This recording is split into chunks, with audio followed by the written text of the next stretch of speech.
I know what you're probably saying. Didn't you already do a dash cam? So right now I've got all 3 cameras on the screen.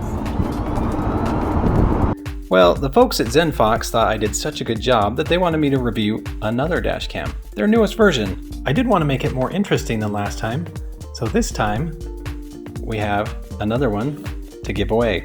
So stay tuned to the end of this video to see how you can win this dash cam.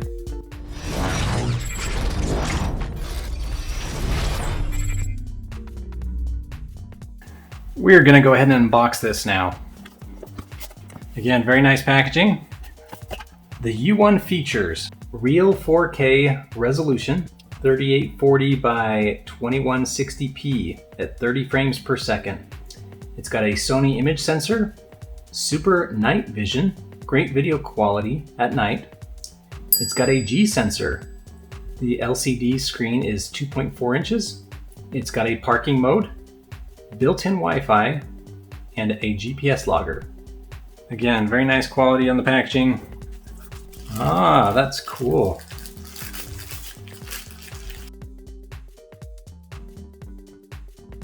So it looks like it's got some buttons up here, and that'll be the camera. So I think this is the forward-facing camera. Looks like it's got a little clip here that you can clip it on and off. So again, it's got kind of some of your displays, buttons, so we'll kind of plug this in and play with it.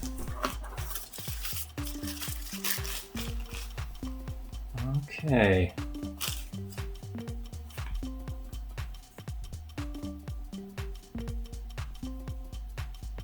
So this one is a dual channel. The one I did previously was a triple channel. So this one I think just has the forward-facing and rear-facing camera and not the kind of in-cabin camera. Let's see what else we got. Okay, so this is an electrostatic sticker. So remove the protective sheet and apply the electrostatic sticker to the clean windshield before attaching the adhesive camera mount.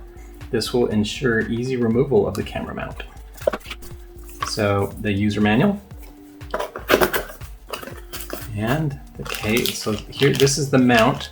So this one will go for this guy here.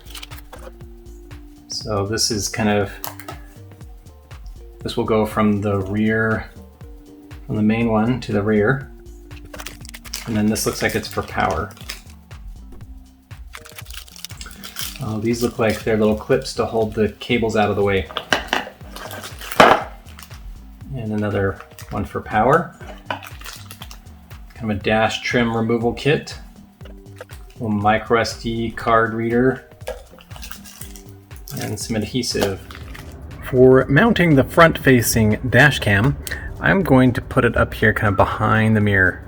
So both for the passenger as well as the driver, it won't be very visible.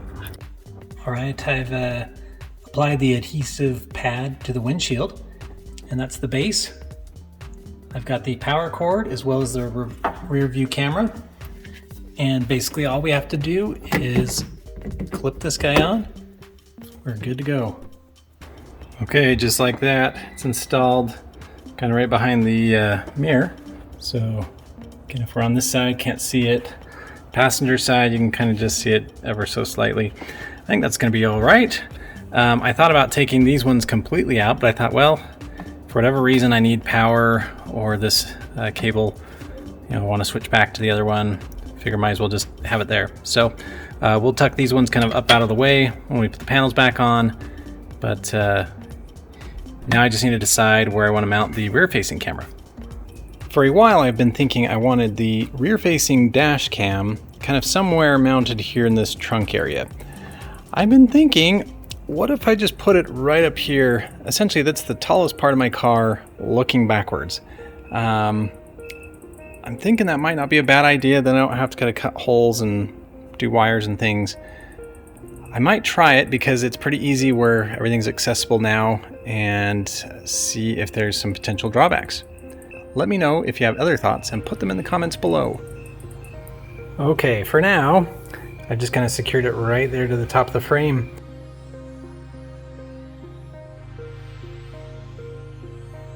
And I'll see if I like it like that. It might be nice. I can kind of angle it down to kind of see the passengers, or just kind of go back behind the car. We'll see how we like it. Now it's time to get into the menu. I am setting up the dash cam. It's got a Wi-Fi on it that allows you to connect to essentially to the camera from your phone.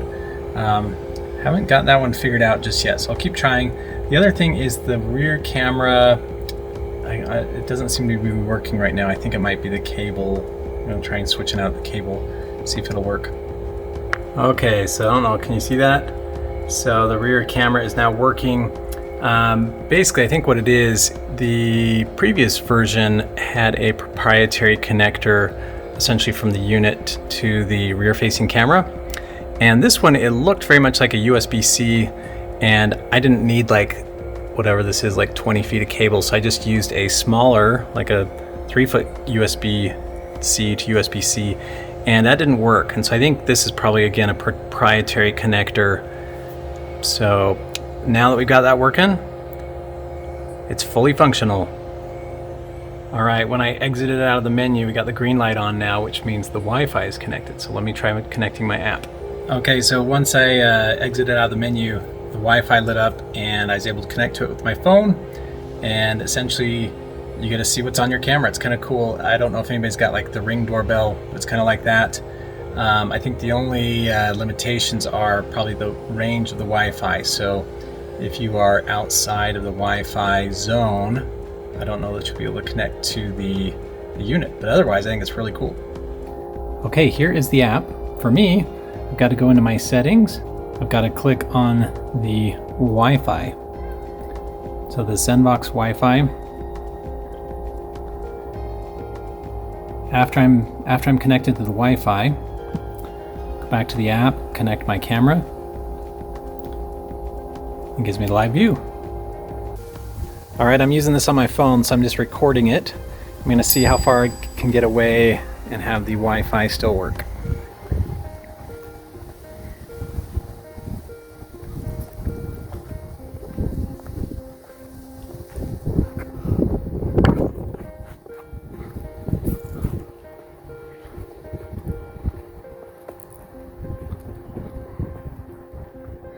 Still going.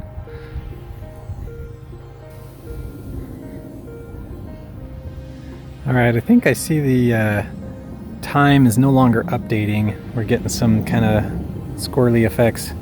It's like we're at the edge of the range. We're about at the edge of my street. So I'd say like 200, 300 feet is the range.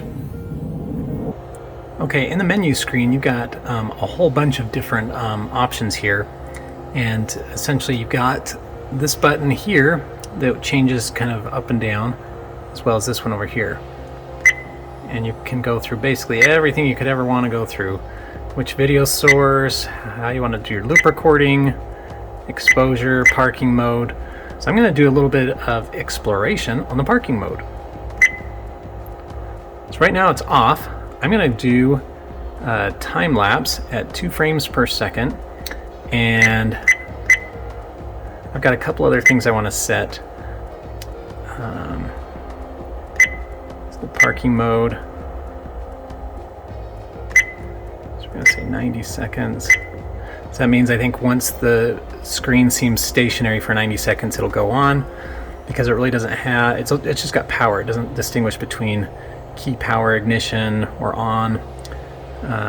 We're also going to do the parking G sensor, high sensitivity. So again, if the car gets bumped, it'll start. And then parking mode detection. So I'm going to try this one. I'm going to try and sneak around the car and see when it turns on. Okay, I'm going to sneak around the car and see when the parking feature turns on. I will also try a bump, see if it detects it. Okay, so I forgot to enable auto event detection. So we'll see if that works now. Also, there was motion detection that was off, so that's now on. We're going to try again to sneak up on the car, see when the camera turns on. Also, we'll give it a little bump, see if that also turns the camera on. Okay, we're going to do some sneaking. There's the car. We're just going to sneak around the side, see if the camera turns on.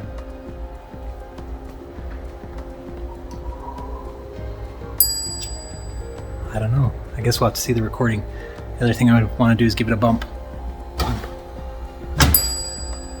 good bumps. We'll see if it recorded things. Now that we have it installed, I will go take it for a drive. I'll do some night footage, some day footage, and while I'm showing you the footage, I will also describe kind of the contest and how to win. Here we are driving at dusk. I find dusk is one of the hardest times to film. The front-facing camera still gives a clear image. My new mounting point for the rear-facing camera gives a nice view of the cabin as well as the road behind.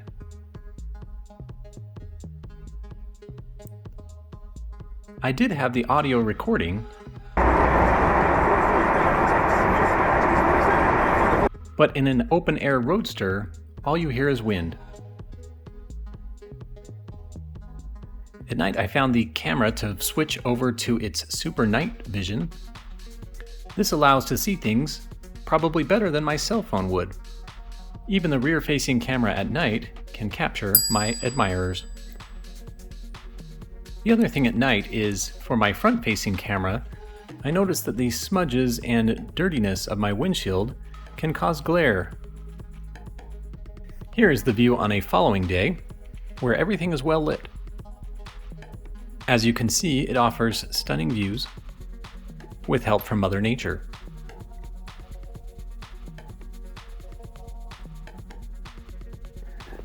So here is the moment you've been waiting for: how to enter the contest, or what the contest is.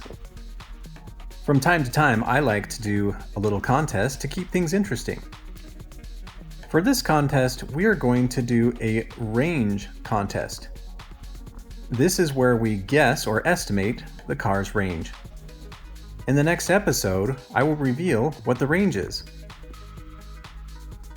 You will have several things to consider: the weight of the car, the aerodynamics, or where I drive. Here we are at the top of the canyon. Just a snowbird ski resort. Maybe most importantly, how I drive. You ready? Oh my gosh. That's insane. That's incredible. Every time, huh? Well, if you want it to, yeah. So the way I'm going to do this, I am not going to start full and end empty. Meaning, if I'm out in the middle of somewhere stranded with no power, that does not make for a fun day. So what I'll do is I'll take several trips, kind of recording the voltage where we start and the voltage where we end, as well as the miles driven. I will look at the discharge curve as far as fully charged and fully discharged. After several trips, I'll kind of take the average and we'll extrapolate where the endpoint is, meaning where empty is. To enter, all you have to do is put your estimate in the comments below. If there are no units in the estimate, I will assume that means miles. For everybody not in the US, feel free to put your estimates in kilometers. If we do have a tie, I will use comments as the tiebreaker, meaning if you've submitted 4 comments on this channel before, the person you're tied with has only submitted 2 comments, the person with 4 comments will win. One last thing, my calculations are final, meaning you may not agree with what I did, but that's what's going to be final. Good luck. Let's just say you didn't win this one. There's still hope. The folks at Zenfox have offered a coupon code, ESC 20 off. That's Electric Supercar, ESC 20 off. There's also another $20 coupon on their page. Check out the link in the description below. I will say I do kind of like the dash cam things. I tend to watch some of those on YouTube. I just think they're interesting. So if you are interested in dash cam, go check out their site. That's going to do it for this week. See you next week.